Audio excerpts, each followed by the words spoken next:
Welcome to our channel. Today we how to enable Microsoft Dataverse connections in Power Apps, full guide step by step clearly. To enable Microsoft Dataverse connections in Power Apps, start by logging into your Power Apps account. Once logged in, navigate to the Apps section from the left-hand menu. Click on the option to create a new app, or select an existing app where you want to enable Dataverse connections. Now, look for the Data tab in the left-hand side panel. In the Data tab, click on that Add Data button. You will see a list of available data connections. Scroll down to find Microsoft Dataverse in the list. Click on Microsoft Dataverse to select it. A window will appear showing the tables and entities available in your Dataverse environment. Browse through the available tables or use the search bar to locate a specific one.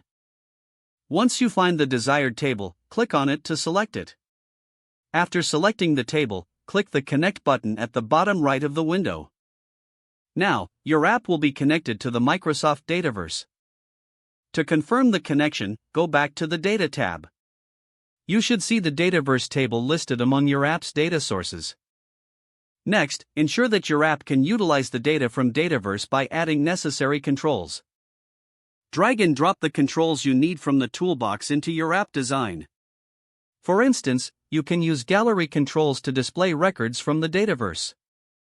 Configure the controls by setting their properties to link them to the Dataverse data source.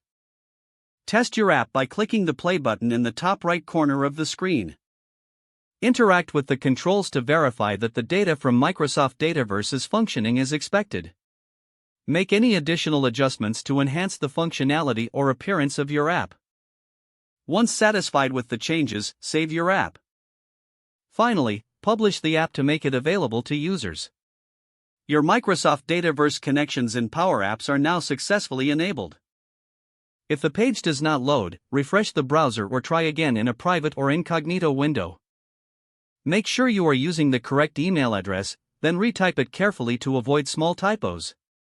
If your password is not accepted, use the reset option and create a new strong password you can remember. Don't forget to like this video and subscribe to our channel for more step-by-step tech guides.